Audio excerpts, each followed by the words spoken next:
Bonjour bien-aimés frères et sœurs en Christ, ravi de vous retrouver pour notre étude biblique communautaire. Et cette semaine, c'est la leçon 11 qui est basée sur Apocalypse 14, intitulée « Les 144 000 et la moisson de la terre ».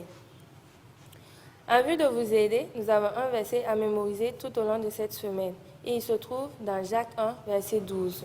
« Heureux l'homme qui supporte patiemment la tentation, car après avoir été éprouvé, il recevra la couronne de la vie que le Seigneur a promise à ceux qui l'aiment. » Pour ce jour d'aujourd'hui, nous nous baserons sur le passage de Apocalypse 14, les versets 1 à 5, intitulé « Les 144 000 ».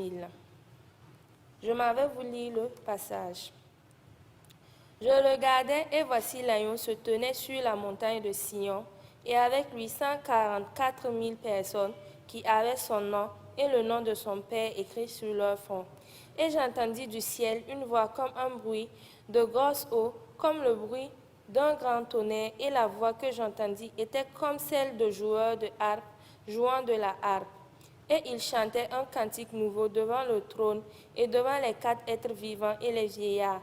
Et personne ne pouvait apprendre le cantique, si ce n'est les 144 000 qui avaient été rachetés de la terre. Ce sont ceux qui ne sont pas souillés avec les femmes, car ils sont vierges, ils suivent l'agneau partout où il va. Ils ont été rachetés d'entre les hommes comme des prémices pour Dieu et pour l'agneau, et dans leur bouche, il ne s'est point trouvé de mensonge, car ils sont irrépréhensibles. Afin de mener à bien votre étude biblique, je m'en vais vous donner les questions. Premièrement, comparez les marques dans Apocalypse 14, verset 1, et dans Apocalypse 13, verset 16 à 17. Quelle est la signification de chacune d'elles? Ensuite, décrivez les bruits que Jean a entendus et ceux qui les produisaient. Quels sentiments ou désirs ces descriptions évoquent-ils pour vous? Et enfin, qu'est-ce que vous imaginez quand vous lisez le récit de ceux qui suivent l'agneau ou qu'ils aillent? Quel type d'action la déclaration vous suggère-t-elle? Sur ce, apprenons la vérité. Les 144 000 sont scellés purs et irréprochables. Qu'est-ce qui leur permet de rester irrépréhensibles au milieu de la méchanceté et de la persécution? Jean nous dit, ce sont ceux-là qui suivent l'agneau partout où il va. Apocalypse 14, verset 4.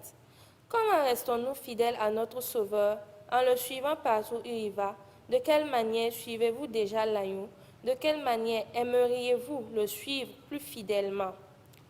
Prévoyez d'en parler avec votre entourage ou avec vos proches. Sur ce, nous vous souhaitons une bonne étude biblique chez vous et rendez-vous à la prochaine.